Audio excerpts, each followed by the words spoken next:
Παρακαλώ, πάρτε τις θέσεις σας. Τελευταία συνεδρίαση.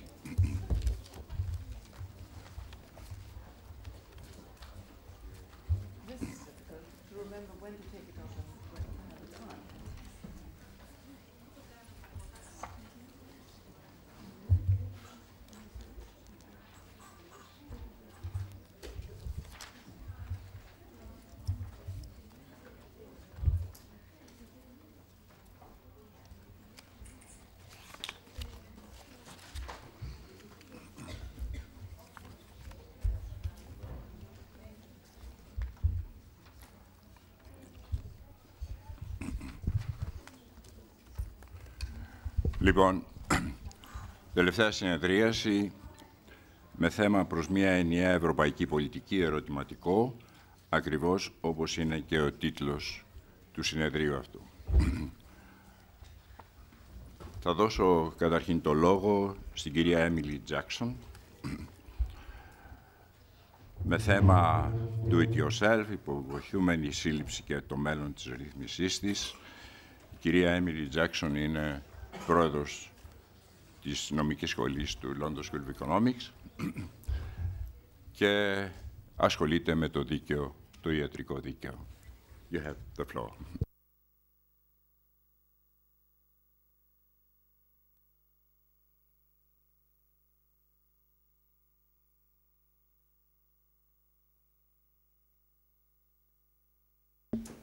Okay.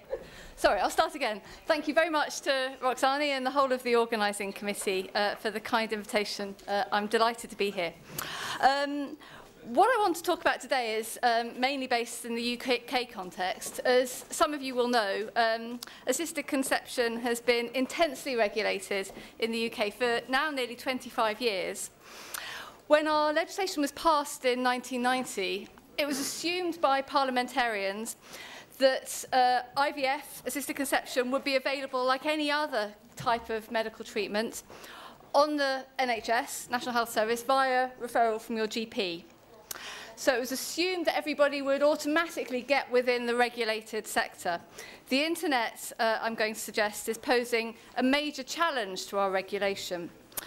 We have the oldest system of regulation of IVF and other types of assisted conception in the world. It's also really very liberal. And key about it is it's supposed to be comprehensive. All of the statements in Parliament, in court cases, stress that it covers everything. So treatment must be provided in licensed centres. If you do anything with embryos, gametes outside the body, outside of that, you commit a crime. Subject to regular and intensive inspection by the HFEA. They inspect everything in the clinic, records, straws in dewars. They look at standard operating procedures. It's intense. And clinics are bound not only by the legislation, but also by the code of practice.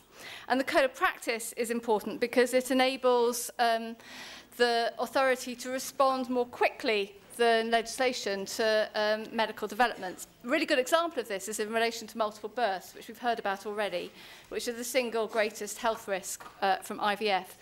And through using the code of practice, the HFEA has been able to drive down multiple birth rates in the UK.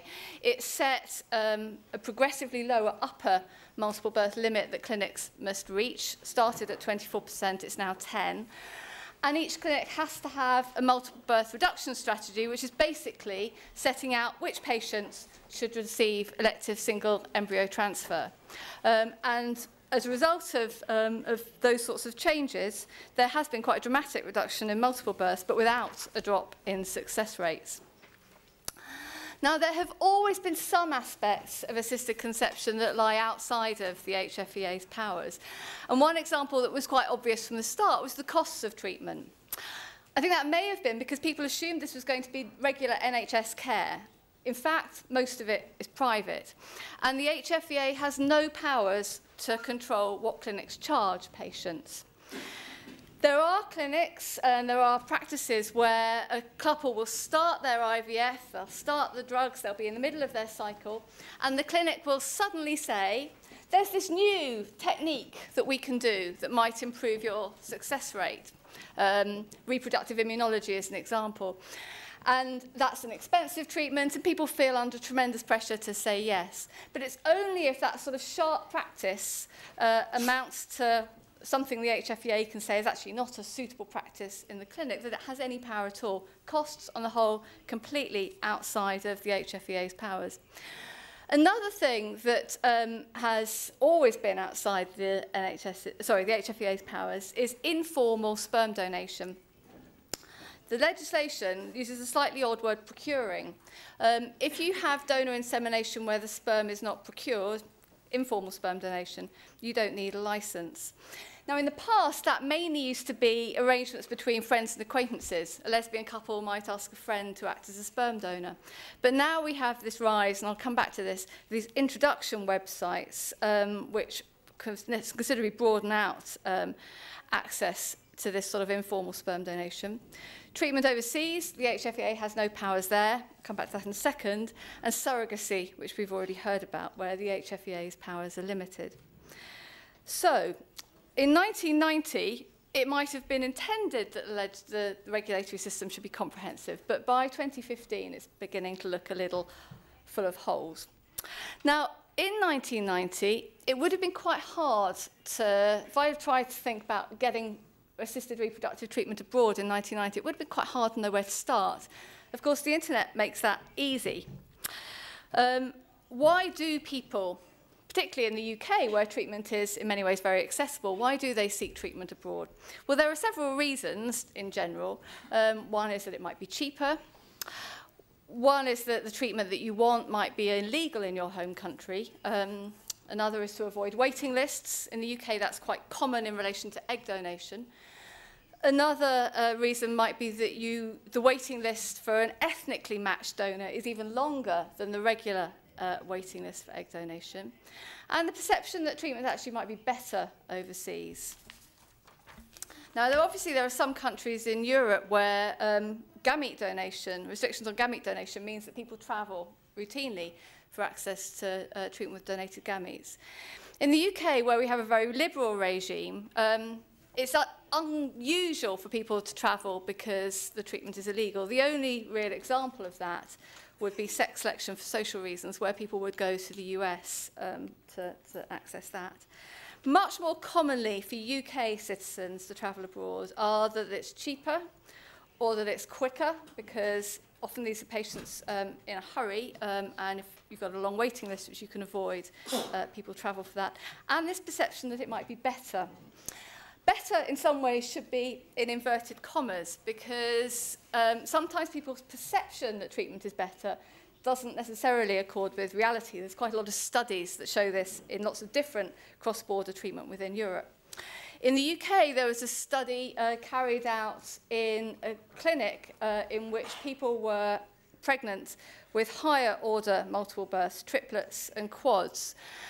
And those patients, most of whom had had IVF overseas, had thought that the fact that the clinic was prepared to put back 3 or 4 embryos meant that it was better than UK clinics. There was more chance of getting your family. So people's perception that it's better doesn't necessarily accord with reality. Now, there are clinics, I'm sure you're aware of this, that stress the idea that it's a good idea to have IVF at the same time as a vacation, because you're going to be more relaxed, your success rates are better, and there's a whole load of websites that tell you about the tourist attractions and the temperature and the beach facilities.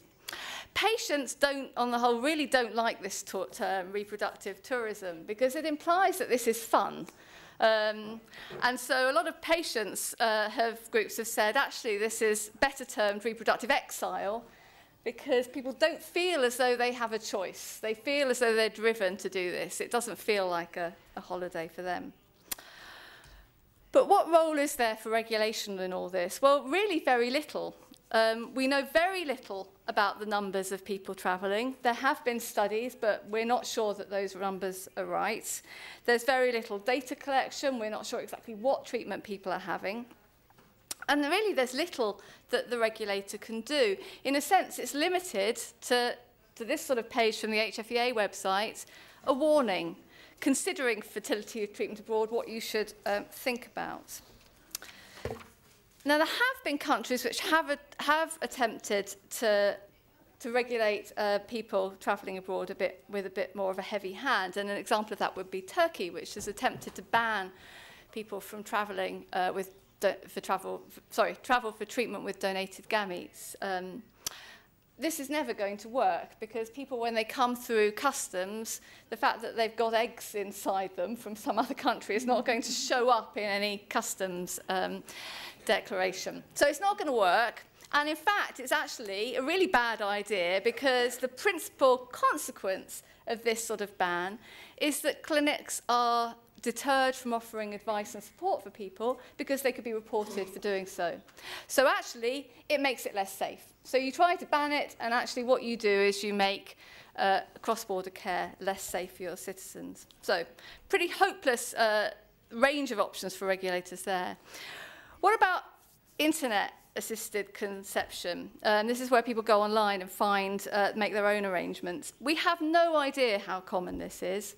The evidence from the UK is that some people are actively seeking co-parenting arrangements. They go online to find somebody to bring up a child with, not just to be a sperm donor. Other people are seeking absolutely no contact, anonymity. So the range is very wide.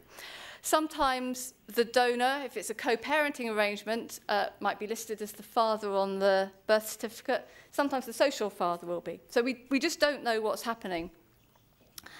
And there are some risks to this, which I'm going to spell out quite briefly. So obviously, in these arrangements, the sperm isn't tested, so there might be a risk of infection.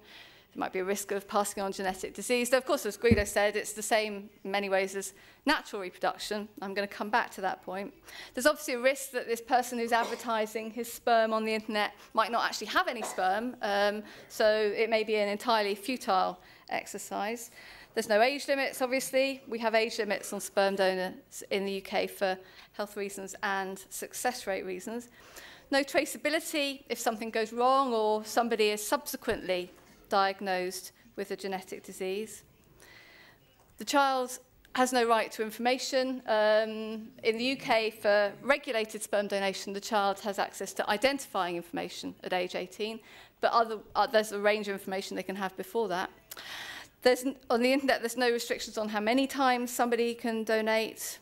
No way necessarily for children to find out whether they're related to people they might be thinking of having relationships with. And of course, there's scope for arrangements to break down. I'm going to come back to that in a second because these cases are just starting to hit the UK courts. So how do these websites work? Well, this is one of the big ones in the UK.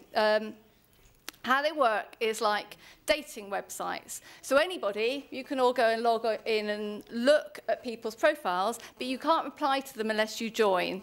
This one, you have to pay £22 a month or £54 for 6 months. Once you've become a member, you can reply to these people and meet up with them and work out your own terms. The first one here is somebody who, you probably can't read it, but it was somebody who was married, wife couldn't have a baby, really wanted to pass on his genes. In order to do so, he had an affair with a married woman who wanted to get pregnant. He really enjoyed this process. He's done it twice more, and he wants to do it again because he likes passing on his genes. He says he's happy to travel and meet for coffee. So that's the first one. These are two random ones. There's a whole range of them out there. The second one just tells you that he's very fertile. 3 kids, each conceived at the first time. He's tall, and he's happy to do something called NI. When I was first looking at this, I was thinking, well, what's NI? I haven't heard of that acronym before, being rather naive and not very worldly about these things. Well, it turns out you've probably guessed what NI is. Of course, it's natural intercourse. It's sex. So some of these people are not looking necessarily for the sort of sperm donation that goes on in clinics. They're looking for something rather different. Okay, so these cases are just starting to come before the courts. This is an extraordinary case. If you have access to UK court judgments, it's well worth a read. So this is a case from a couple of years ago. It was it wasn't that website that it was a similar website that these people had met through. The father had fathered a lot of children through but a mixture of artificial insemination and natural insemination or sex. The question here, and it was a question of fact, but it's an important question of the court, is if the conception of the child, because the child had been born, if he'd been conceived through sexual intercourse, then the special regulation that covers parentage didn't apply and the donor would be the father. If on the other hand, conception was through artificial insemination, those rules would apply, even if it isn't in a clinic, and the husband would be the father. So everything hinged on whether this child was conceived through sex or through artificial insemination. There's a question of fact that the court had to resolve, but it was really difficult for the court to resolve because both of the mother and father were liars. So the judge lays out this remarkable timeline of events, and it gets really murky. So this pair had sex, they'd done artificial insemination, they'd also had sex on several occasions. The woman had said at some points that was without her consent, so there were allegations of rape in there. She got pregnant by him once, that the first time, and that pregnancy had been terminated when her husband reacted violently to the news of it. So you can see this kind of extraordinary set of facts. They're both liars. He at one point had advertised himself as willing to take part in, again, me being very naive, I'd never heard of this before, something called a breeding party. I'll leave you to imagine what that might involve. She'd assumed various aliases in order to report him to his professional body. So they were both, as the judge is saying here, untruthful, devious and manipulative people. It was a mess. In the end, the judge had to try to resolve it. And what he did is remark upon how unregulated sperm donation differs so much from regulated sperm donation. The regulation is broadly successful at protecting people from risks. In these sorts of arrangements, people are on their own. If you think that case is shocking, this one was really awful from last year. This was quite a well-respected neuroscientist in the UK who was convicted of, prosecuted for a range of sexual offences. He had he had asked women. In one case, there was, obviously, because it was sexual offences, there were some issues around consent, but women had to perform sex acts on him in return for him giving them his sperm, which they also had to pay for. In many ways, it's just shocking that anybody would pay for this so-called service. Sort of shocking, but nonetheless, it happened. And it's not just in relation to sperm donation. In relation to surrogacy, two people are finding people online. Another case that reached the UK courts, which was again pretty shocking, was a case in which the judge gave a very stern warning to both the commissioning couple and the mother, surrogate mother, of the malign influences they were exposing themselves to on the internet. One of the things that the commissioning couple had done in this case is invited somebody who was, she was a pregnant sex worker who had apparently had 13 children previously. And there was an allegation, so they brought her into their home, and the allegation was that she was going to sell them her baby. So in the end, it was a question about where the child should live and who should be considered the child's parents, and the judge had to resolve it. So there's a whole series of these cases gradually reaching the courts about what people get up to online. In relation to surrogacy, which has never been extensively regulated in the UK, never really properly regulated at all, more and more cases are coming to the courts from overseas. There's an increase in these sorts of cases, and they follow a very familiar pattern. Judges warn of the dangers in embarking on these sorts of arrangements. And then there's another judge warning of the dangers. And then judges authorise, absolutely routinely, what would otherwise be illegal payments, because effectively the judges have no choice. There's a child that exists, its welfare demands that it has a settled home, so payments are always authorised. So in the UK, surrogacy is not meant to be commercial, but it is because there has been no case in which the courts have found that a payment was too large. So the amounts can be really quite big, and the courts just authorise them because they kind of have to. In a mirror of something I said a bit earlier in relation to Turkey, the UK's ban on commercial involvement in surrogacy actually makes things worse because in this case, there were solicitors who had drawn up an agreement. The hospital that was going to deliver the baby demanded that. So there had been a proper agreement drawn up by solicitors. But those solicitors had been paid, and they had therefore committed a criminal offence. So even when you get people to try to give proper advice, draw up a proper agreement, you kind of can't, because the danger is, as in this case, that the solicitors are committing a crime. So when people go overseas, this is an Indian overseas website, it makes it look really easy getting surrogacy and other treatments online, but it really isn't. As Dagmar was saying earlier, there are serious questions about who the parents are, what the child's citizenship is. One UK child who eventually came back to the UK at one point was stateless and parentless. It had no state legally, and it had no parents, and found itself in an orphanage in Ukraine. So this picture of really intensely regulated assisted conception in the UK appears to now be rather full of holes. There are all sorts of gaps.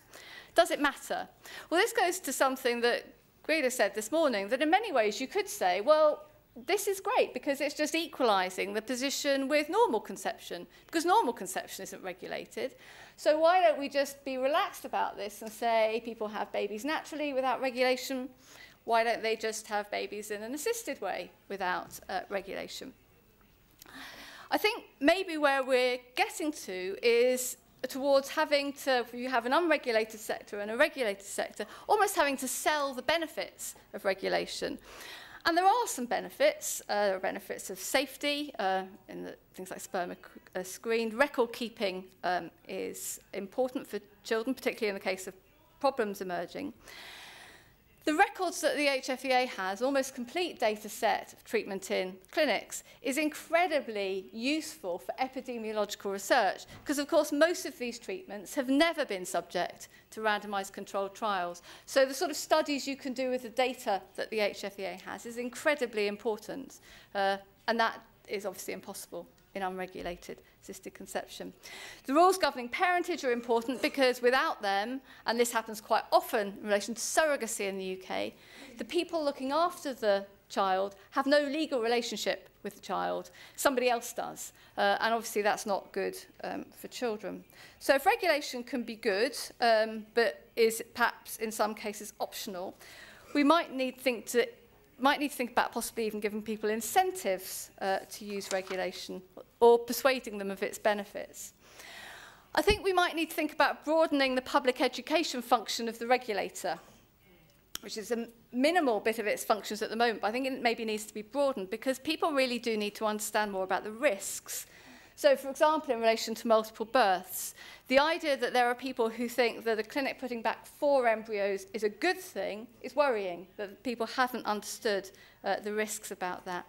In relation to incentives, it would be quite easy to do that with surrogacy if you gave people fast-track, pre-birth authorisation of parental transfer, of a sort of parental order before birth. That would be a real incentive to entering into some sort of regulated system.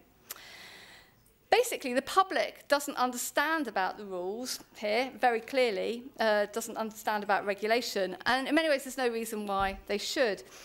But it is to some extent shocking that the public understands so little about infertility and its treatment.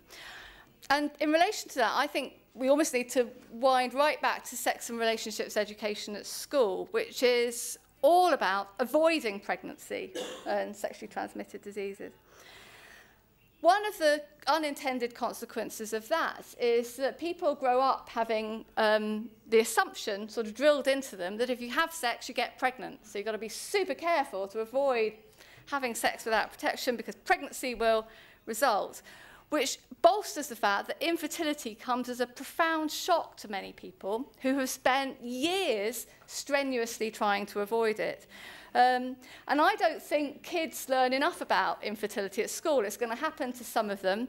Alternative family formation is also important to children who are gay. So I think we do need to think about whether or not fertility should be taught more broadly in schools. I think we also need to recognise now that Google and the internet is now the first port of call when people want to seek out health-related information. In the past, it was the family doctor. It's now Google. And we need to think about how we manage that, because that has consequences.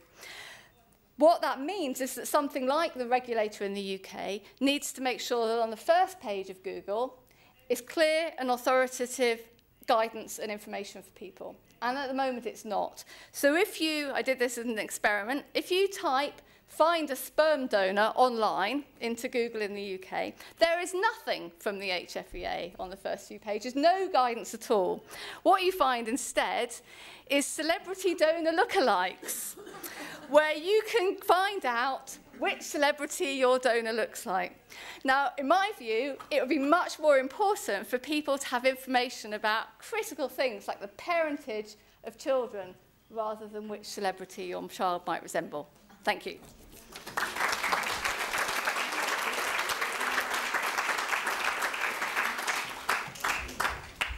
Ευχαριστούμε και συγχαρητήρια στην κυρία Τζάκσον. Με χαρισματικό τρόπο και αγγλικό χιούμορ μας έδωσε μια άλλη εικόνα και να δούμε πώς μπορεί να ενταχθεί σε μια ενιαία ευρωπαϊκή πολιτική, ό,τι μας είπε. Το λόγο έχει η κυρία Εύα Ράιστετ.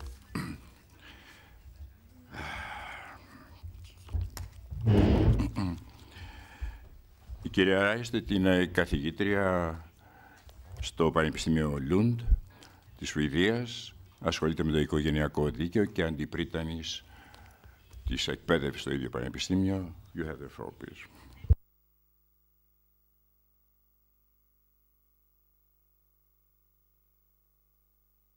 I thought it was on since your speech. I'm very happy to be here. Thank you for inviting me. In Sweden, we are, for the moment, at a very interesting and exciting crossroad. We are having an inquiry into if we will allow surrogacy or not. The inquiry in which I serve as an expert has already suggested that single women should be allowed to use IVF and get access to sperm donation. Because according to the Swedish law for the moment, sperm donation is allowed, as is ova donation, but the couple has to be married or cohabitees, and it has to be a couple. So surrogacy is yet not allowed, as is not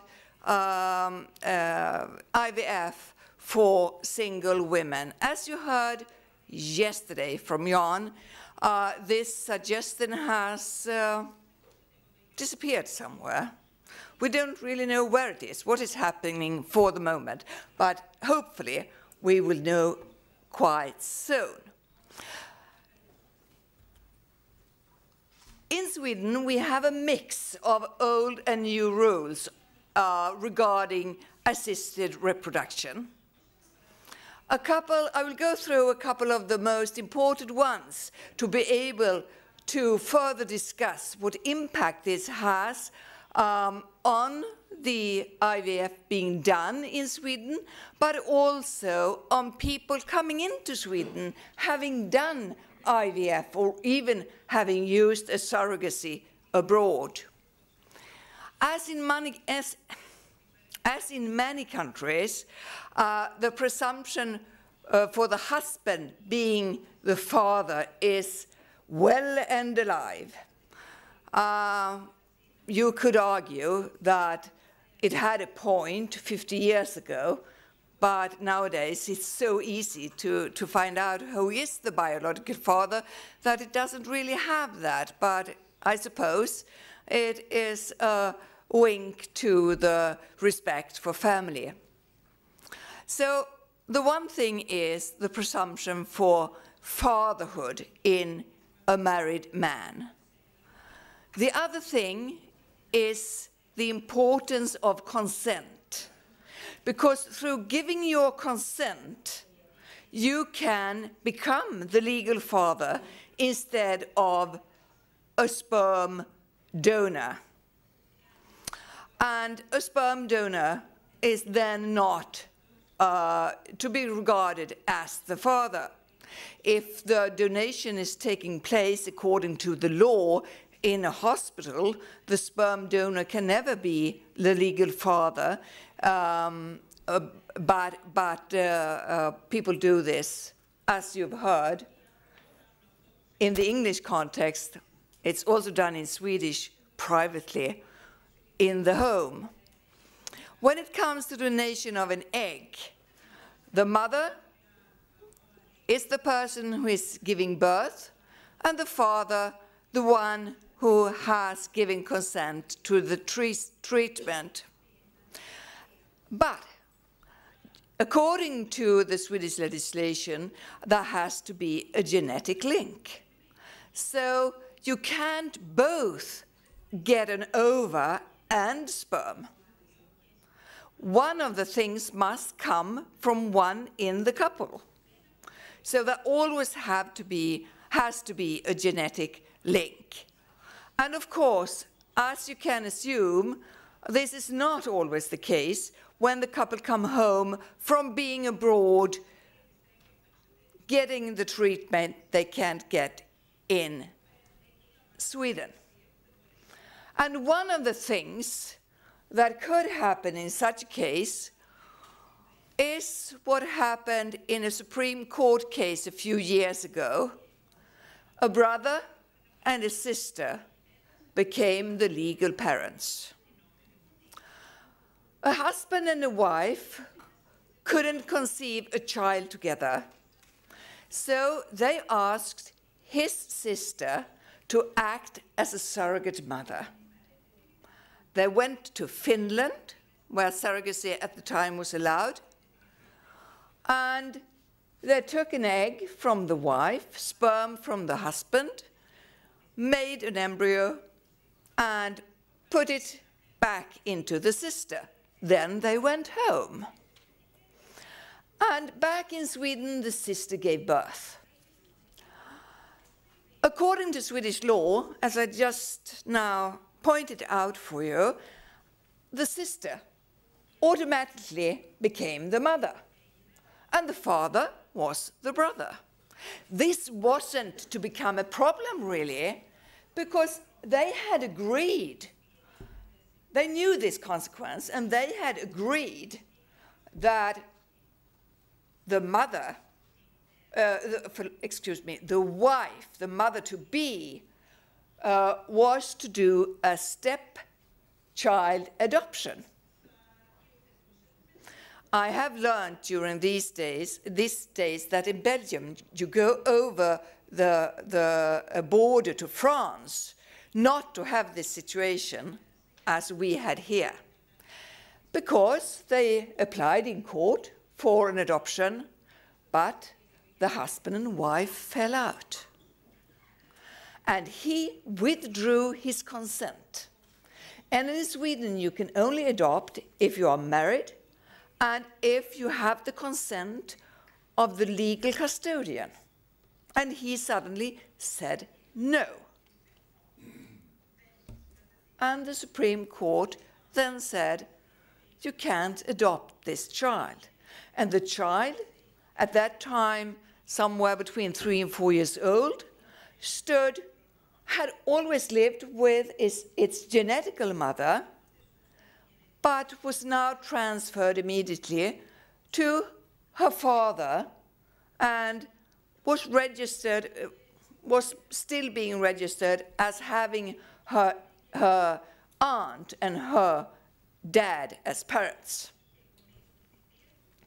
To make matters worse, the genetical mother in Sweden can't even go to court asking for access.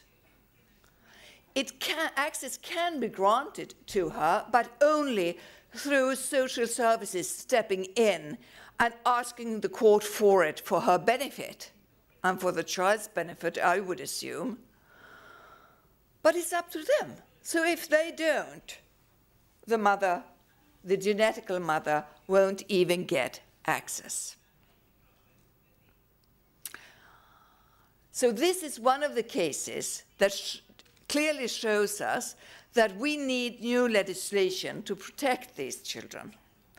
The other case is a case of a husband where twins were born, and he is now running a case in Sweden stating that he shouldn't be the father because he didn't want twins. This case was tried by the appeal court some time ago, and just yesterday it was allowed to go to be heard of the Supreme Court.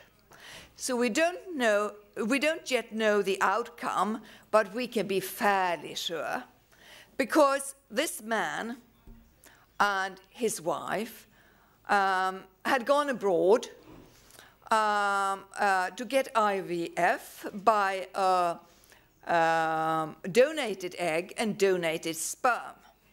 And he had given his consent, but later on told his wife, I don't allow more than one embryo being implanted because I'm afraid of the risks with the twin and I don't want to do the job with having twins. And somewhere around the birth, they split up because then he knew she was expecting twins. She had first an unsuccessful attempt to get pregnant, and then she told them that at the clinic that she wanted 2 embryos implanted to increase the chances. I think she had another miscarriage, and it was the 3rd try where it worked out and she gave birth to twins. So he states that he only gave his consent under the condition that only 1 embryo was implanted, and thus he can't be deemed the legal father of any of the babies. The appeal court has now stated that what he could have done was to retract his consent, but he didn't. And since he hasn't retracted his consent to the clinic, he is the legal father. And they have also stated that there's nothing in the law that says that you can give a condition when you state your consent. So we'll see about that. We have a lot of other issues in Sweden which hasn't been regulated yet. What about the application of the existing rules when a man who was a woman gives birth? Well, when the question was raised, because not because of the legal parenthood really, but because the man was registered as the mother, and he was felt discriminated because that had happened. The court said that in this case, that's not possible to do. There's also a possible difficulty when a woman's sperm, a woman who is former man, when her sperm is used, she has to have a surrogate mother, of course, abroad, and then comes home. She hasn't given birth, and that means she's not the mother. And it's hard to be a father when you are a woman. But there's another very important issue that we haven't spoken much of here. And that is how to treat the question of what is in the best interest of the child. I suppose we haven't said much about it because we don't know. How should we address this issue? The Child Convention says that the child's best interest should always be the primary consideration. Under the Swedish law, it should be the deciding factor. So Swedish law is even stronger in this aspect. But how can we even talk about the best interest of a child when it's not even, the life has not even begun? Are we to presuppose that it's always best to be born as long as it is born into a good and loving family? Or should we discuss it from another point of view? And how large impact are the adults' wishes to have? Are we only to look at the best interest of the child, or is leveling the thing to do? Well, if we say that the best interest of the child is the deciding factor, I don't think we are truthful. It's not what we do today. Because today, the best interest of a child can be so many things. I might think the best interest of the child is to hear fairy tales until it's, well, 15 at least. And you might think that a 5-year-old should know the world and see what happens in different parts of it. And we know how difficult a concept this is. Even if you have a statutory checklist, as in England, we don't in Sweden. I think it's perhaps better with a statutory checklist, but it's still very difficult. And what I'm trying to say is that the adult's wishes always come into it. It's the adult's wishes when a child is conceived in a natural way, if that's politically correct to call it that. And it's also the adult's wishes when a child is conceived through some kind of assisted reproduction.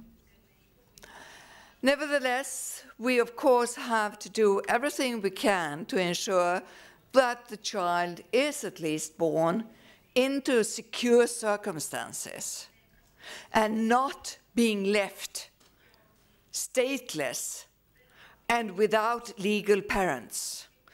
And that's, of course, the best reason for us in trying to get a legislation that is harmonized. Are we to have a genetic link? Many think so.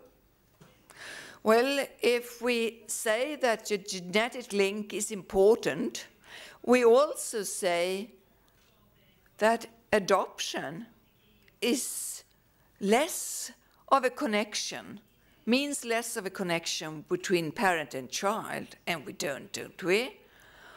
And if we say we must have a genetic link, we also say that we suppose that a child is more connected to the person, the parent, the child is having the genetic link too. But that's what we are saying in Sweden, that we have to have a genetic link. Another question is if surrogacy is yet another step to help childless individuals or couples?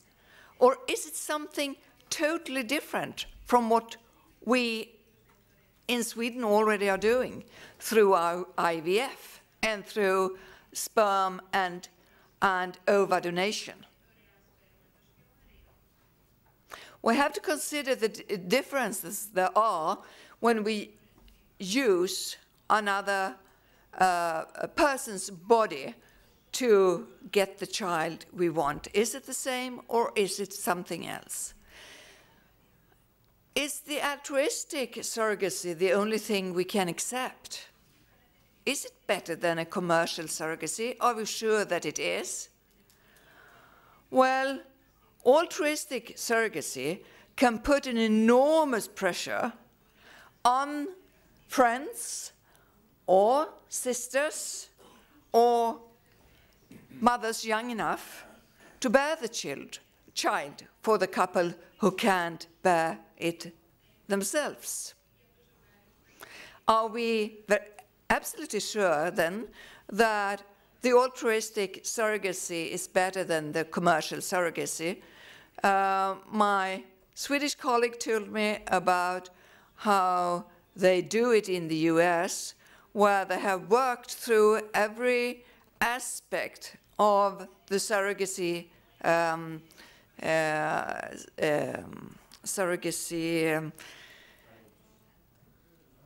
who said something? Yes. So, do you do that too? Suddenly lose a word. It's very, very annoying.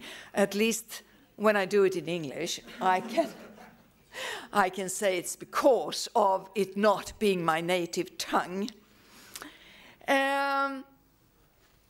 What happens if both the surrogacy and the parents-to-be want the child?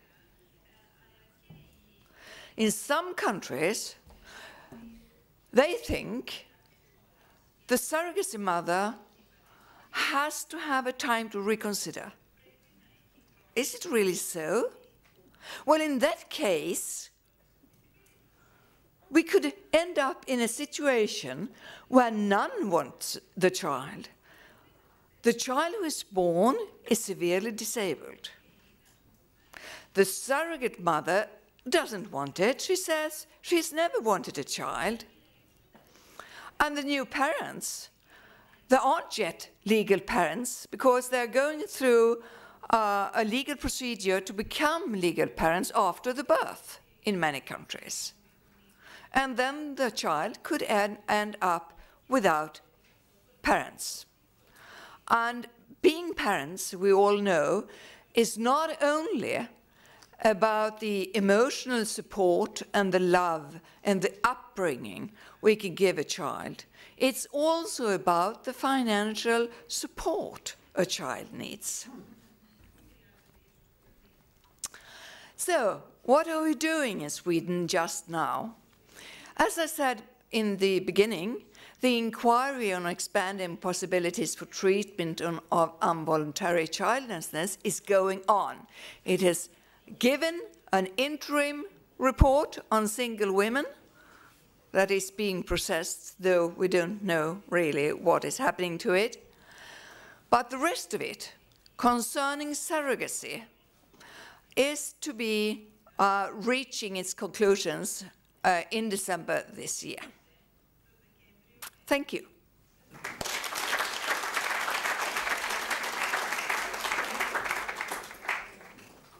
Ευχαριστούμε την καθηγήτρια, κυρία Έστερ, για αυτή την πολύ όμορφη παρουσίαση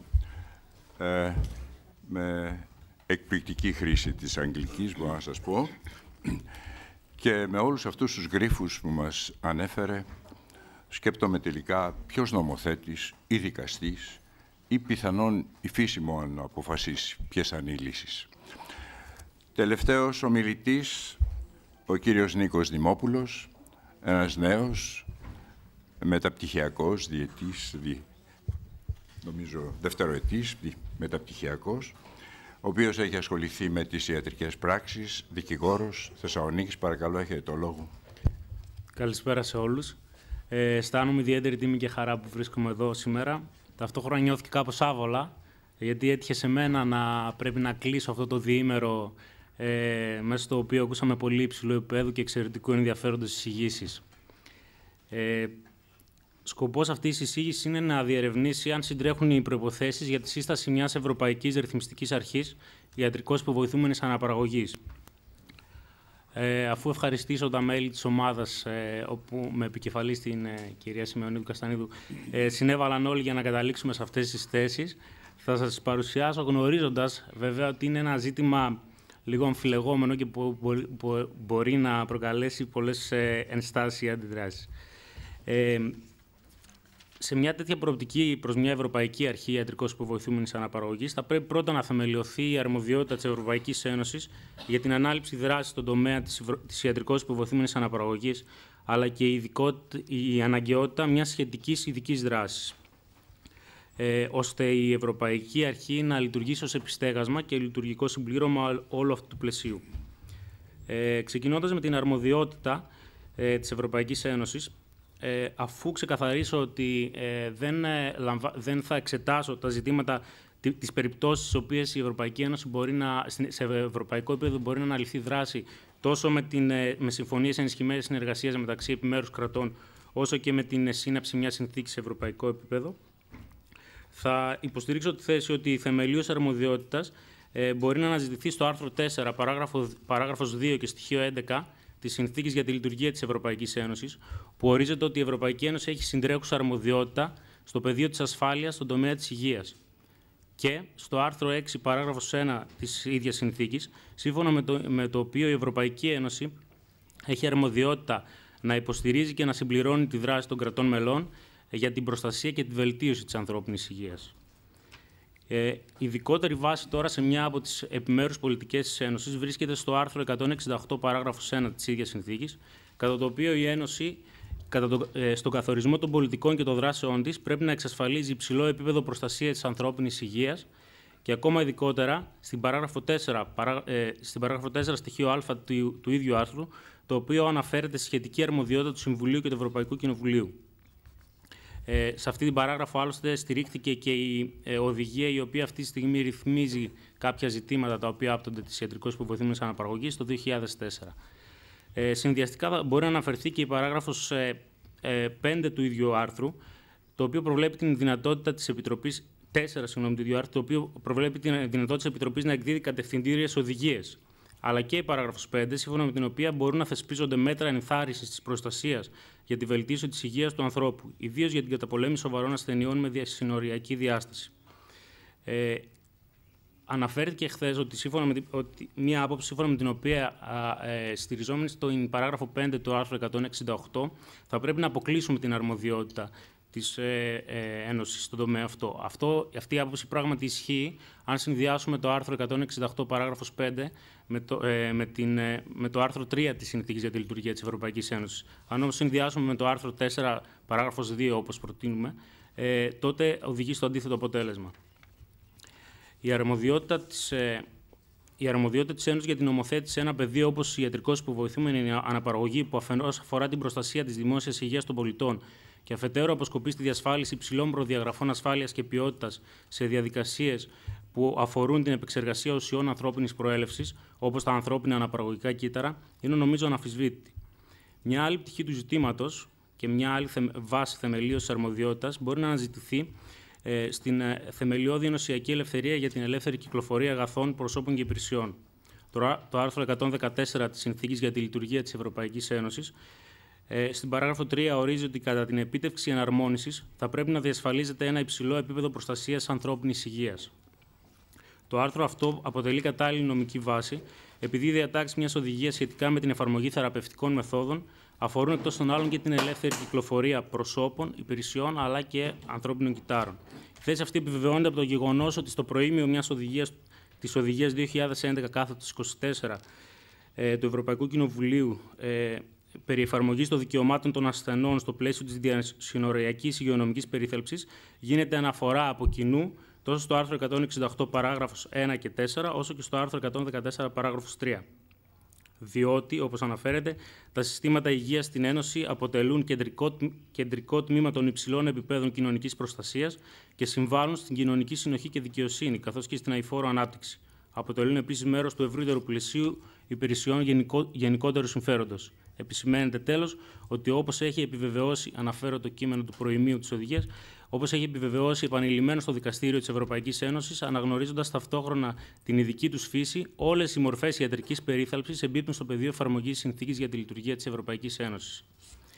Επιπροσθέτως, η αρμοδιότητα της Ένωσης μπορεί να θεμελιωθεί και στο πεδίο αυτό, όπως και σε κάθε άλλο, σχετικά με την ανάληψη δράσης που στοχεύει στην εξάλειψη διακρίσεων. Διακρίσεις που μπορεί να αναφέρονται στην πρόσβαση σε υπηρεσίες υγείας. Υπέρ της αρμοδιότητας της Ένωσης στον τομέα αυτό τάχθηκε εξάλλου και το Ευρωπαϊκό Κοινοβούλιο σε ψήφισμα του 2005, όπου τονιζόταν η ανάγκη να αναλάβει δράση η Επιτροπή ώστε να διαμορφωθεί το κατάλληλο πλαίσιο για την αντιμετώπιση της στηρότητας μέσα από την θέσπιση πλαισίου για την τεχνητή αναπαραγωγή, όπως αναφερόταν, με τρόπο ώστε να μην τίθεται ζήτημα διάκρισης στην πρόσβαση ιατρικών θεραπευτικών μεθόδων, αλλά και την πραγμάτωση του δικαιώματος στην αναπαραγωγή για ζευγάρια που αντιμετωπίζουν κάποιο ιατρικό πρόβλημα. Υπάρχει και μια γνωμοδότηση της Επιτροπής Δικαιωμάτων των Γυναικών και Ισότητας των Φύλων σχετικά με τη στρατηγική προσέγγιση της Ευρωπαϊκής Ένωσης στο πρόγραμμα με τίτλο «Μαζί για την Υγεία 2008-2013», που συνηγορεί και επαναλαμβάνει την ίδια θέση. Με άλλο ψήφισμα του Ευρωπαϊκού Κοινοβουλίου το 2008 για την Λευκή Βίβλο με τίτλο «Μαζί για την Υγεία, στρατηγική προσέγγιση της Ευρωπαϊκής Ένωσης περίοδος 2008-2013», όπως και το προηγούμενο, αλλά αυτό είναι ψήφισμα, αναφέρεται ότι πρέπει να αναλυθούν δράσεις ώστε, παραθέτω το απόσπασμα, να μειωθούν τα κοινωνικά προβλήματα και τα προβλήματα υγείας που προκαλούνται από τη στηρότητα και καλούνται προς τούτο τα όργανα της Ένωσης να αναλάβουν σχετική δράση. Επίσης, με νεότερο ψήφισμα το 2011, σχετικά με τη μείωση των ανισοτήτων στον τομέα της υγείας, επισημαίνεται ότι, λαμβάνοντας υπόψη το γεγονός ότι η καθολικότητα, η πρόσβαση σε ποιοτική περίθαλψη, η ισότιμη μεταχείριση και η αλληλεγγύη αποτελούν κοινές αξίες και αρχές που διέπουν τα συστήματα υγείας στα κράτη-μέλη της Ένωσης, επιβάλλεται η ανάληψη αποτελεσματικής δράσης για την εξάλειψη των διακρίσεων στον τομέα αυτό. Συνεχίζοντας, δεδομένου ότι είναι πραγματικό το γεγονός ότι είναι εύκολη η μετακίνηση των πολιτών προς άλλες περιοχές της Ένωσης, της Ευρωπαϊκής Ένωσης, και ότι η κατάσταση αυτή δημιουργεί σοβαρές ανισότητες ως προς την πρόσβαση στην υγειονομική περίθαλψη και την ασφάλεια για τους ασθενείς, και λαμβάνοντας υπόψη ότι υπάρχουν μεγάλες ανισότητες μεταξύ των κρατών μελών όσον αφορά την πρόσβαση στη θεραπεία της στηρότητας, το Ευρωπαϊκό Κοινοβούλιο επισημαίνει την ανάγκη ενιαίας ευρωπαϊκής αντιμετώπισης του ζητήματος. Κλείνοντας το ψήφισμα, καταλήγει σε έκκληση προς την Επιτροπή να παράσχει στα κράτη-μέλη παραδείγματα καλών και βέλτιστων πρακτικών, προκειμένου να ενισχυθεί η συνοχή όσον αφορά την πρόσβαση σε θεραπείες γονιμότητας και να λάβει τα αναγκαία μέτρα όσον αφορά την πρόσβαση στις τεχνολογίες υποβοηθούμενης αναπαραγωγής. Μια άλλη τέλος πτυχή του ζητήματος, αναφέρθηκε από τον κύριο Κασλαρή σε προηγούμενη εισήγηση, είναι αυτή που αναφέρεται στο ψήφισμα του 2008, μας το έδειξε και σε διαφάνεια, σχετικά με το δημογραφικό μέλλον της Ευρώπης, στο οποίο εκφράζεται η έντονη ανησυχία του Ευρωπαϊκού Κοινοβουλίου για την πληθυσμιακή συρρίκνωση του πληθυσμού της Ένωσης. Στο ψήφισμα αυτό τονίζεται ότι μία από τις βασικές αιτίες της μείωσης των ποσοστών γονιμότητας του πληθυσμού, μία από τις βασικές αιτίες της συρρίκνωσης του πληθυσμού είναι η μείωση των ποσοστών γονιμότητας, και καλεί την Ένωση να αναλάβει δράση για την αντιμετώπιση του προβλήματος της στηρότητας.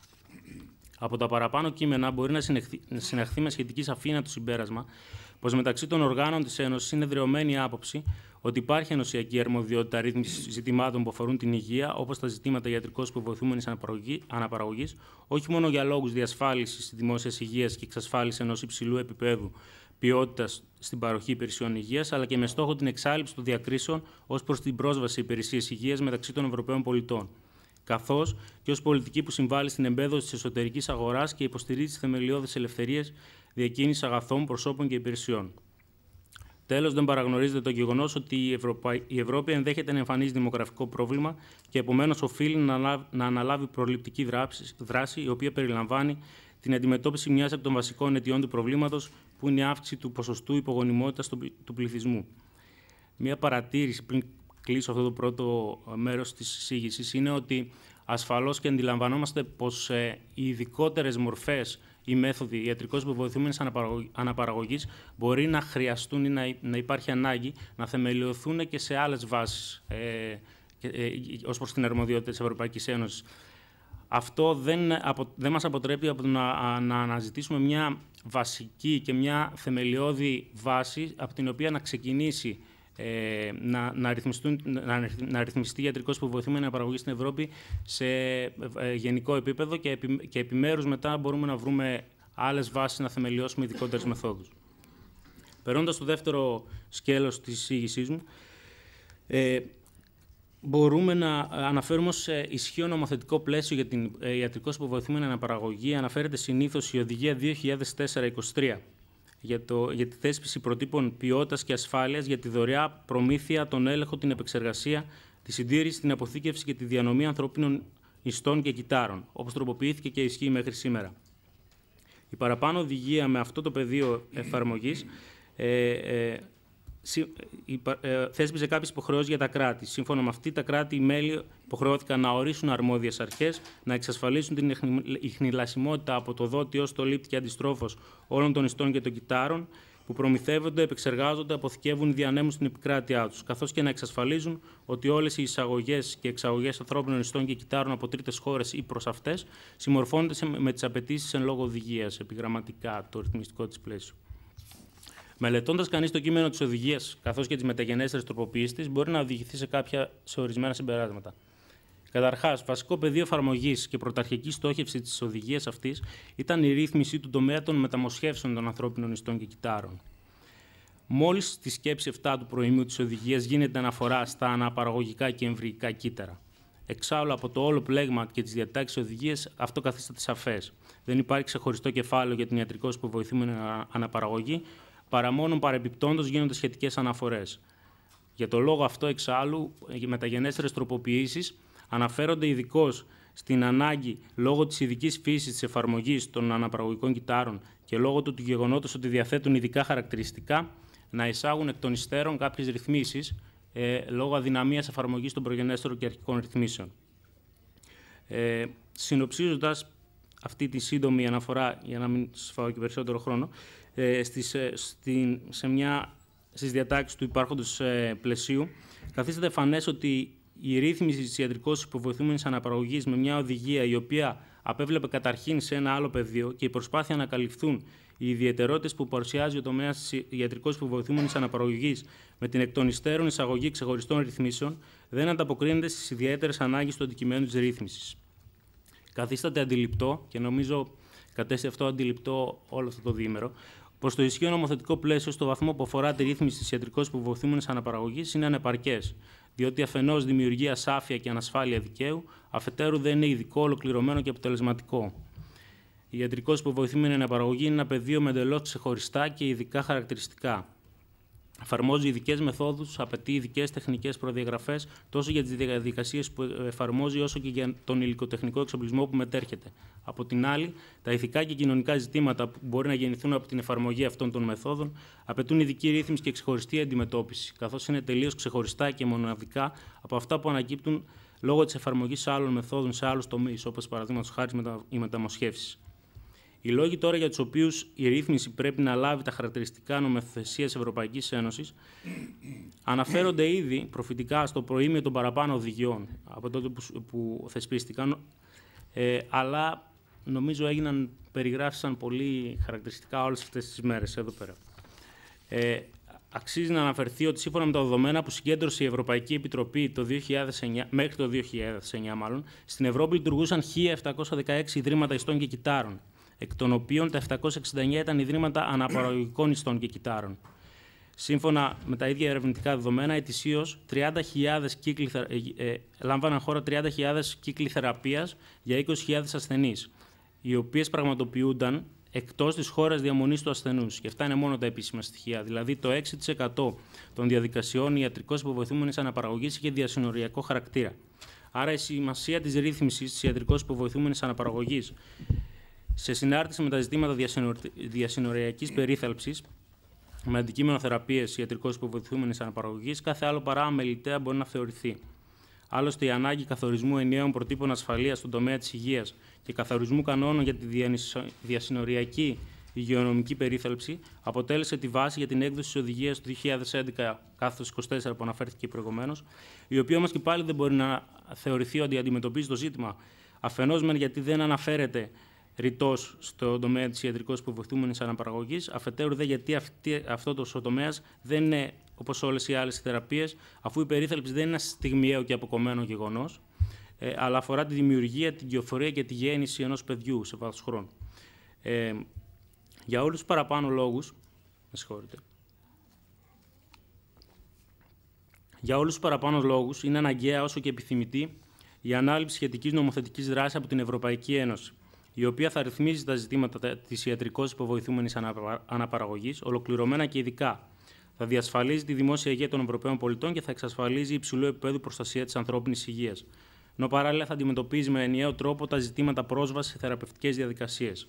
Θα προσφέρει στους Ευρωπαίους πολίτες ένα σαφές και ασφαλές πλαίσιο νομικών συνεπειών από τη γέννηση ενός παιδιού μέσω μιας διαδικασίας ιατρικώς υποβοηθούμενης αναπαραγωγής, διασφαλίζοντας τόσο το συμφέρον του παιδιού όσο και των υπολείπων εμπλεκομένων μερών, των γονέων, των δοτών, της παρένθετης γυναίκας, αν υπάρχει, και του ιατρού ή της κλινικής. Μπαίνοντας στο τελευταίο μέρος της εισήγησής μου, αφού θεωρήσουμε ότι υπάρχει ανάγκη, ότι κατέθεσε σαφές γιατί υπάρχει ανάγκη για ένα ειδικό ευρωπαϊκό πλαίσιο για την ιατρικώς υποβοηθούμενη αναπαραγωγή, θεωρούμε ότι η ίδρυση και η λειτουργία επιπροσθέτως μιας Ευρωπαϊκής Αρχής Ιατρικώς Υποβοηθούμενης Αναπαραγωγής, η οποία θα λειτουργεί παράλληλα με τις εθνικές αρχές, οι οποίες υποτίθεται ήδη έχουν θεσπιστεί και λειτουργούν, προσφέρει εχέγγυα προστασία της δημόσιας υγείας στην Ευρώπη, καθώς διασφαλίζει ακόμα περισσότερο την ασφάλεια και την ποιότητα των διαδικασιών, με τη θέσπιση κοινών πρωτοκόλων ασφάλειας και ποιότητας που θα αναμορφώνται σύμφωνα με τα νεότερα επιστημονικά δεδομένα. Με τον τρόπο αυτό, η επιστημονική γνώση που αποκτάται σε ένα κράτος μέλος θα διαμοιράζεται και στα υπόλοιπα, εξασφαλίζοντας πάντα το υψηλότερο δυνατό επίπεδο προστασίας της δημόσιας υγείας για όλους τους πολίτες της Ευρωπαϊκής Ένωσης σε όλη την επικράτειά της. Παράλληλα, θα συμβάλλει στη διαμόρφωση ενός κοινού πεδίου αντίληψης των οικογενειακών σχέσεων και των δικαιωμάτων του ανθρώπου μεταξύ των κρατών μελών. Δημιουργείται έτσι ένας τόπος επεξεργασίας μιας κοινής ευρωπαϊκής αντίληψης για τα δικαιώματα των πολιτών που αναφέρονται στο πεδίο της ιατρικώς υποβοηθούμενης αναπαραγωγής και ταυτόχρονα καθίσταται δυνατόν να εντοπιστεί αλλά και να καλλιεργηθεί μια κοινή ευρωπαϊκή παράδοση στον τομέα του οικογενειακού δικαίου και τελικά στην ηθική προσέγγιση των οικογενειακών σχέσεων μέσα από το δίκαιο των κρατών μελών. Επιπλέον, εξασφαλίζει ότι οι πολίτες της Ένωσης που επιθυμούν να προσφύγουν σε μεθόδους ιατρικώς υποβοηθούμενης αναπαραγωγής δεν θα αναγκάζονται να ταξιδεύουν στο εξωτερικό, αφενός διακινδυνεύοντας την υγεία τους και του παιδιού που θα γεννηθεί, και αφετέρου δημιουργώντας μια ανώμαλη και δυσεπίλητη νομική κατάσταση που θα έχει επιπτώσεις κυρίως στο παιδί, καθώς πολλές φορές καθίσταται δυσχερής και αδύνατη η νομική αναγνώριση των πράξεων που έχουν λάβει σε χώρα στο εξωτερικό και αφορούν κατά βάση την ίδρυση συγγένειας. Τέλος, θα υποστηρίζει λειτουργικά τα όργανα της Ευρωπαϊκής Ένωσης τόσο από πλευράς εμπέδωσης της νομοθεσίας, όσο και σε ό,τι αφορά τη συλλογή δεδομένων και πληροφοριών που μπορούν να αξιοποιηθούν για την αντιμετώπιση προβλημάτων κατά τη ρύθμιση των καταστάσεων. Σε αντίθεση με την υπάρχουσα κατάσταση, σύμφωνα με την οποία η Επιτροπή μπορεί να συστήσει υποεπιτροπή ή το Ευρωπαϊκό Κοινοβούλιο μπορεί να αναθέσει επιστημονικές ομάδες ως έργο κάποιο έργο για το πεδίο της ιατρικώς υποβοηθούμενης αναπαραγωγής, η Ευρωπαϊκή Αρχή θα υφίσταται ως διαρκής φορέας με ειδική αποστολή και κατάλληλη στελέχωση, ώστε να ενημερώνει τα υπόλοιπα θεσμικά όργανα, να γνωρίζει τις πρόσφατες επιστημονικές εξελίξεις, να επισημαίνει τα προβλήματα και να μπορεί να προτείνει κατάλληλες δράσεις. Στη συνέχεια, πολύ σύντομα, θα σας αναφέρω κάποιες σκέψεις σχετικά με τις αρμοδιότητες που θα έχει. Ένα λεπτό χρειάζομαι. Μία από τις βασική αποστολή δεν μπορεί να είναι άλλη από τη διασφάλιση της ποιότητας και της ασφάλειας των διαδικασιών ιατρικώς υποβοηθούμενης αναπαραγωγής, μέσω της κατάρτισης πρωτοκόλων ασφαλείας και ποιότητας για τη λειτουργία κλινικών για τις τράπεζες φύλαξης γενετικού υλικού και την εφαρμογή των μεθόδων. Προς την κατεύθυνση αυτή, η αρχή θα μπορεί να είναι φορτισμένη με τη θέσπιση των βέλτιστων πρακτικών εφαρμογής για κάθε μέθοδο ιατρικώς υποβοηθούμενης αναπαραγωγής. Παράλληλα, θα μπορεί να εξασφαλίζεται η χνηλασιμότητα του γενετικού υλικού που δορίζεται μέσω της καθιέρωσης ενός ευρωπαϊκού μητρώου, στο οποίο θα διασυνδέονται τα εθνικά μητρώα, στα οποία με τη δημιουργία ενός ευρωπαϊκού συστήματος μοναδικής ταυτοποίησης κυτάρων, το οποίο προβλέπεται στην οδηγία, αλλά δεν έχει εφαρμοστεί και κάποιος από τους ομιλητές εξήγησε τους τεχνικούς λόγους για τους οποίους δεν μπορεί να εφαρμοστεί. Σε αυτό το Ευρωπαϊκό Μητρό θα μπορούν να περιέχονται πληροφορίες για τα στοιχεία των δοτών, τον αριθμό των γεννήσεων που έχουν προέλθει από ένα δότη, καθώς και για τα υποβοηθούμενα πρόσωπα ή τα παιδιά. Τέλος, θα μπορεί να έχει έναν εποπτικό ρόλο επί των Εθνικών Επιτροπών Ιατρικώς Υποβοηθούμενης Αναπαραγωγής, να ελέγχει την ορθή λειτουργία τους, η ορθή λειτουργία της όχι απαραίτητα με αρμοδιότητες παρεμβατικές, αλλά ως μια συλλειτουργούσα αρχή που θα μπορεί να συνδράμει και να υποστηρίξει τη λειτουργία των εθνικών αυτών αρχών. Άλλωστε, η αποστολή αυτή και ο ρόλος προβλέπεται ήδη από το ισχύον νομοθετικό πλαίσιο, μόνο που τα καθήκοντα αυτά τα έχει η ίδια η Επιτροπή της Ευρωπαϊκής Ένωσης. Τέλος, θα μπορεί να λειτουργήσει ως ένα φόρουμ, ως ένα όργανο, το οποίο θα μπορεί να βοηθήσει και να προωθήσει την εναρμόνιση της πολιτικής των ευρωπαϊκών χωρών στον τομέα της ιατρικώς υποβοηθούμενης αναπαραγωγής. Είναι ένα απαραίτητο συμπλήρωμα που συνεπικουρεί στο εν λόγω έργο και το οποίο θα συμβάλλει στη συγκέντρωση πληροφοριών, την κατάρτιση περιοδικών εκθέσεων και την ανάρτηση και δημοσιοποίηση πληροφοριών σχετικά με τις μεθόδους ιατρικώς υποβοηθούμενης αναπαραγωγής στις χώρες της Ευρωπαϊκής Ένωσης. Κλείνοντας, θεωρώ πως καταδείχθηκε η ανάγκη να ρυθμιστούν τα ζητήματα ιατρικώς υποβοηθούμενης αναπαραγωγής σε ενωσιακό επίπεδο, με μια ειδική και ad hoc νομοθεσία, διότι αυτό απαιτεί ιδιαίτερη φύση και ο ξεχωριστός χαρακτήρας των ζητημάτων αυτού του τομέα. Μια τέτοια ρύθμιση μπορεί να είναι ολοκληρωμένη και αποτελεσματική εφόσον εποπτεύεται από μια ευρωπαϊκή αρχή, η οποία θα συνυπηκουρεί, θα συντονίζει και θα επιβλέπει σε επιμέρους εθνικές αρχές. Θα είναι κατάλληλα οργανωμένη και στελεχωμένη, ώστε να συλλέγει και να αξιοποιεί επιστημονικά και κοινωνικά δεδομένα, ενώ θα μπορεί παράλληλα να λειτουργεί και ως ένα φόρουμ διαλόγου, προώθησης συνεργασίας μεταξύ των κρατών μελών και εναρμόνισης των εθνικών νομοθεσιών, με τελικό σκοπό πάντα την εξασφάλιση του υψηλότερου δυνατού επίπεδου προστασίας της υγείας των Ευρωπαίων πολιτών στην επικράτεια της Ένωσης. Ευχαριστώ.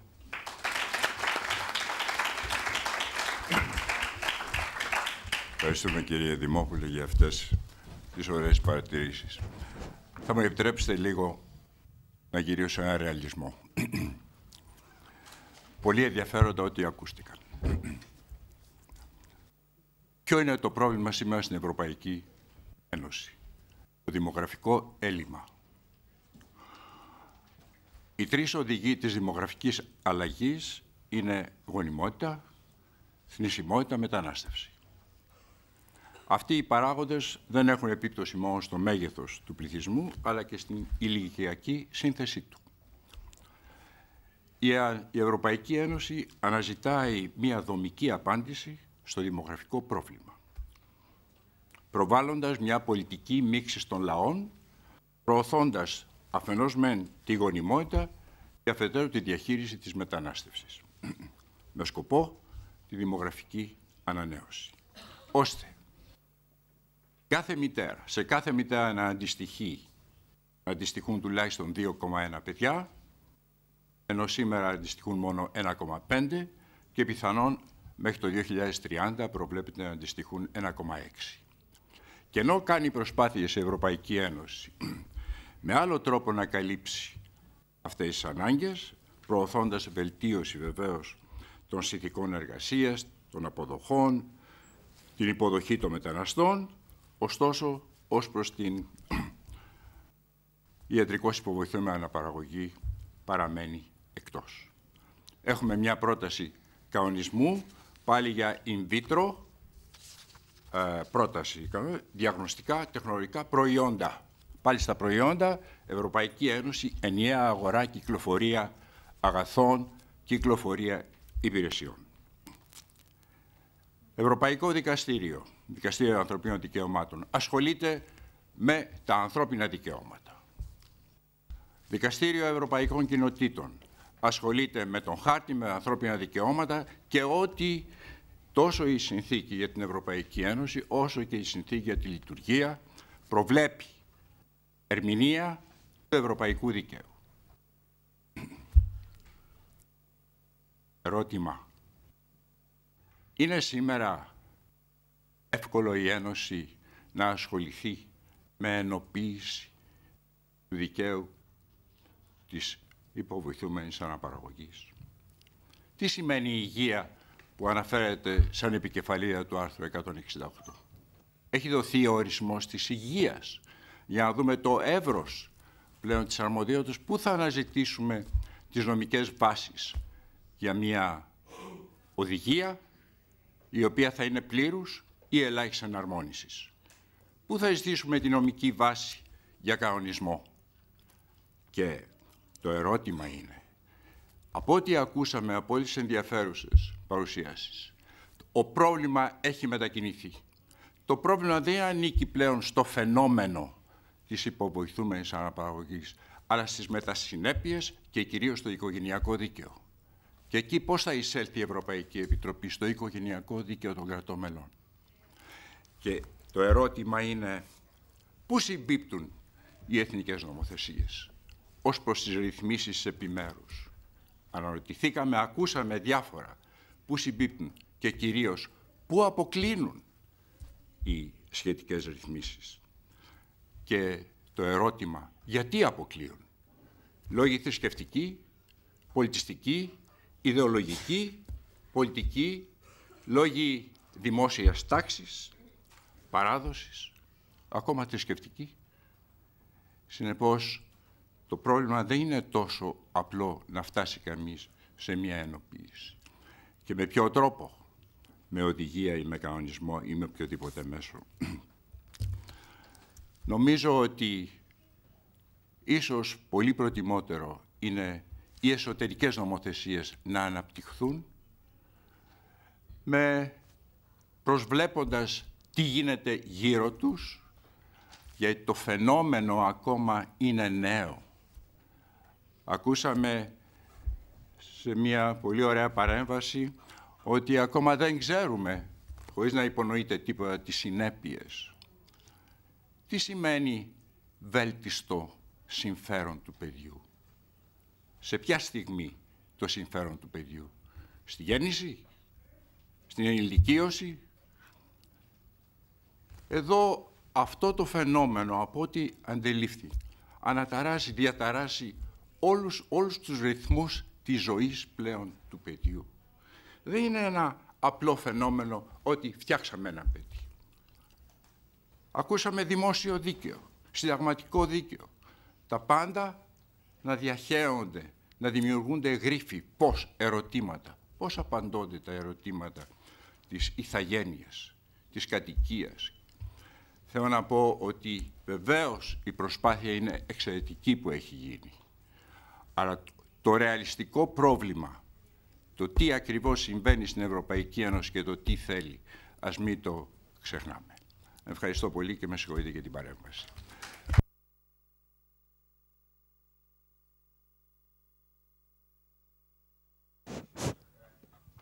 Έχετε ερωτήσεις?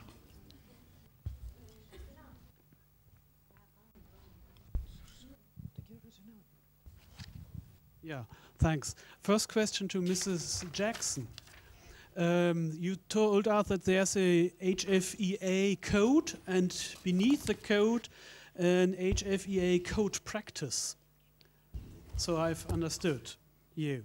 The code and a code practice. And we have a similar development in Germany, that we have a code and beneath the code regulations, frameworks made from expert committees. But there's a high constitutional controversy in Germany whether those bodies are allowed to do so because the question is so important for the person that the legislature should make the rules. I would like to ask whether you have the same discussion in England or whether this is a question of a lawyer from the continent. To Mrs. Rüstedt, you told that the best interest of a child is at the first point in the Swedish thinking and judiciary and so on. And then you told us the story of the two sisters, where one sister worked as a surrogate mother for the other sister. And then the Supreme Court said after 4 years, the child should be go to the other family, so the child was pulled out of the first family. And from my point of view, it is totally contrary to the well-being of a child. So I couldn't understand. And the third remark to Mr. Dimopoulos, I'm sorry, but I totally disagree with you. The European Union can do a lot in the field of health. It can support the member states, but that does not include a legal framework on a health question besides the question of good clinical practice and quality management and so on. And all the frameworks and directives you have quoted, they also dealt with quality measures. And this field, not with the core question whether transplantation is allowed or not, or whether surrogacy is allowed or not. And I've just opened the Article 168, paragraph 5. And let me quote, let me make a short quotation. The European Parliament and the Council may also adopt incentive measures designed to protect and improve human health. That's okay. But excluding any harmonization of the laws and regulations of the member state. I repeat, excluding any harmonization and of the laws and regulations of the member states. That sounds quite clear to me. And so, what would you say to that? Thanks.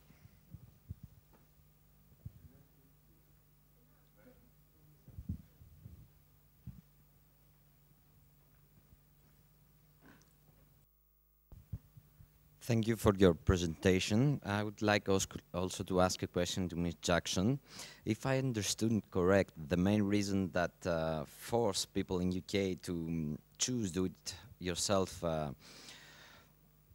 assisted conception is actually the price of assisted reproduction techniques and the list in NHS. Do you think that it is possible to do an intervention to those two factors besides long-term interventions like the education one that you mentioned? Thanks.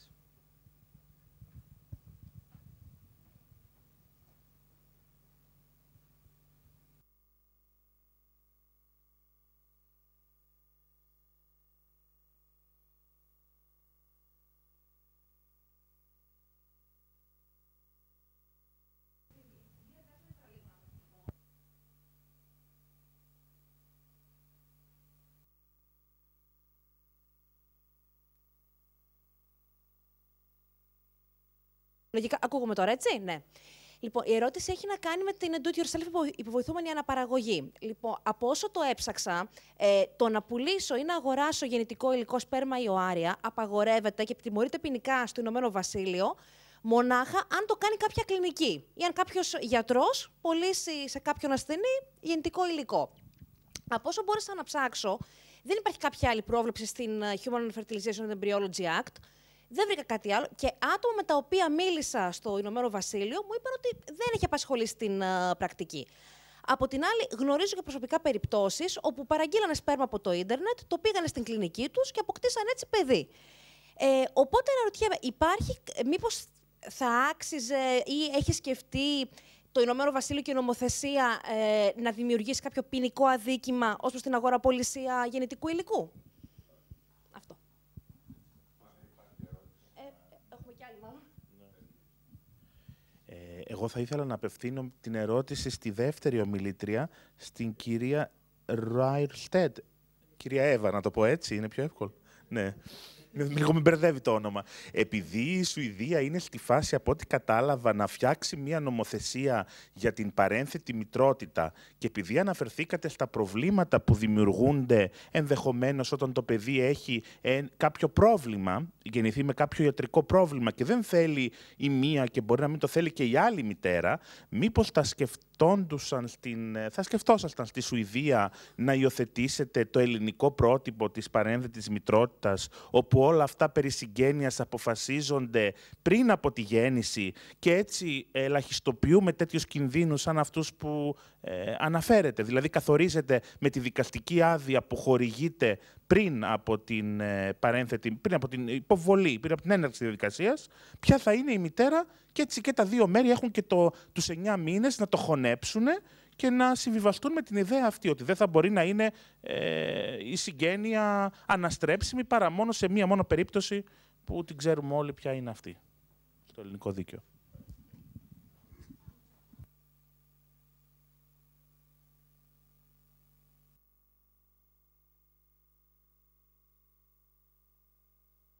Big piece of legislation,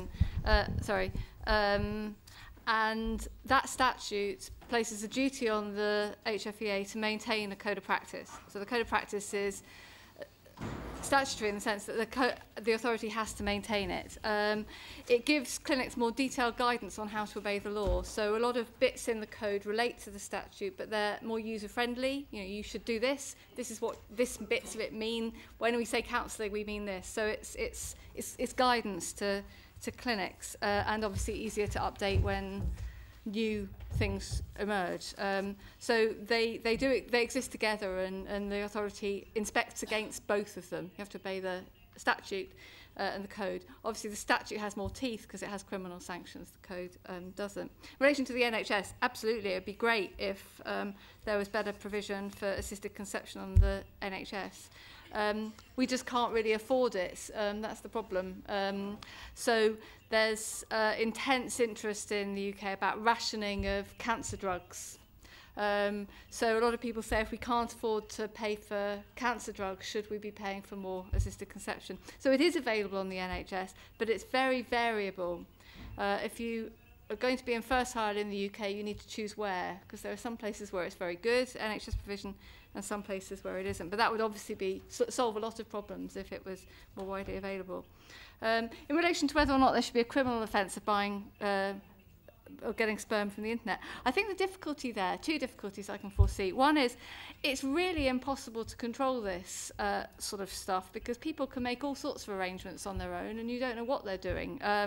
So it would be quite hard to police. And I'm not sure we'd want to make informal sperm donation where a friend donates sperm to a lesbian couple. I'm not sure we'd want to make that a criminal offence. So you'd need some way of distinguishing between different types. I also am not sure that criminal law is the right way to deal with people making silly arrangements online. It seems to me that people need to, in a sense, have some idea of why it might be daft to do this, rather than saying we're going to use the police and the court time to punish them for it.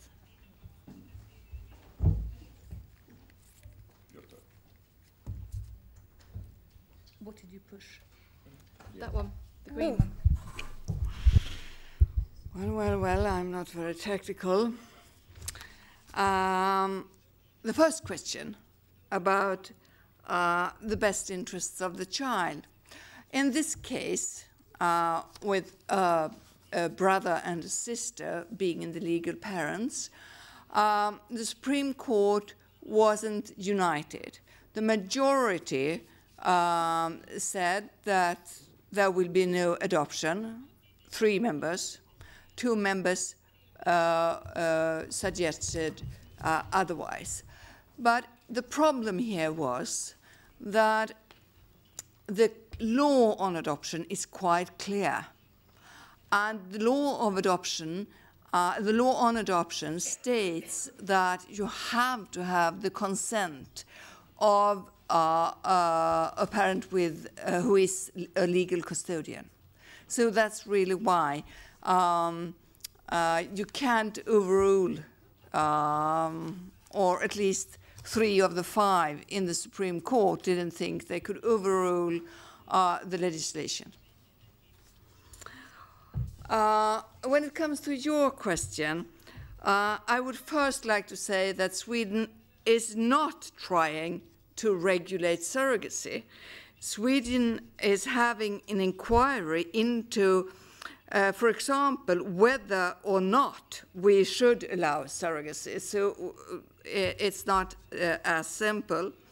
And obviously, I'm not allowed to tell you anything about the considerations the inquiry is doing, but I can tell you that I actually am very intrigued by the Greek way, as Maria told me about when she visited Sweden some time ago. Θα ήθελα να πω ότι εννοείται πως γνωρίζουμε πως σε θέματα ουσιαστικού οικογενειακού δικαίου δεν υπάρχει αρμοδιότητα της Ένωσης. Γι' αυτό η πρότασή μας στηρίχθηκε στον τομέα της ποιότητας, ασφάλειας και στην εξάλληψη των διακρίσεων. Τώρα, όσον αφορά το άρθρο 168, πράγματι αυτή η άποψη που προβάλλεται είναι μία από αυτές που υποστηρίζονται. Απλά σύμφωνα με τη δική μας ερμηνευτική προσέγγιση, που υποστηρίζω τουλάχιστον εγώ, είναι ότι η αναφορά στο άρθρο 168 παράγραφος 5 ότι δεν αποκλείεται η περίπτωση να ληφθούν μέτρα εναρμόνισης, αν συνδυαστεί με το άρθρο 3 της συνθήκης, οδηγεί σε αποκλεισμό για οποιαδήποτε ανάληψη δράση στον τομέα αυτό. Αν όμως ερμηνευτεί σε συνδυασμό και με την παράγραφο 4 του ίδιου άρθρου, την προηγούμενη παράγραφο του που αναφέρει ότι για την αντιμετώπιση κοινών προκλήσεων η Ευρωπαϊκή Ένωση μπορεί να λάβει μέτρα με υψηλές προδιαγραφές όσον αφορά την ποιότητα και την ασφάλεια ουσιών ανθρώπινης προέλευσης, σε συνδυασμό με την επικουρική συντρέχουσα αρμοδιότητα της Ένωσης που θεμελιώνεται στο άρθρο 4 παράγραφος 2 ή με την υποστηρικτική αρμοδιότητα στο άρθρο 6 παράγραφος 1 της συνθήκης, μπορεί να υποστηριχθεί αυτή η άποψη. Αυτό υποστηρίζουμε, όχι ότι είναι η μοναδική άποψη. Ευχαριστώ. Ωραία. Νομίζω ότι τελειώσαμε απόψε. Βέβαια παραμένουν τα συμπεράσματα. Αλλά θα ήθελα να πω ότι τελικά η ιατρικώς υποβοηθούμενη αναπαραγωγή μπορεί να προωθείται και θα προωθείται μέσω τέτοιων συνεδρίων, μέσω τέτοιων επιστημονικών προσπαθειών και τη μίξη των επιστημών που μας μεταφέρουν τις εμπειρίες και τις γνώσεις τους εδώ, ώστε να βρεθεί ο κοινός παρανομαστής. Γι' αυτό πρέπει να συγχαρούμε τους διοργανωτές, την κυρία καθηγήτρια, τον κύριο Ταλαντζή και όλη την ομάδα που με προσπάθεια μας έδωσαν και αυτό το συνέδριο και τις προτάσεις τους. Ευχαριστώ πολύ. Όσοι πάτε στο εξωτερικό, καλό σας ταξίδι.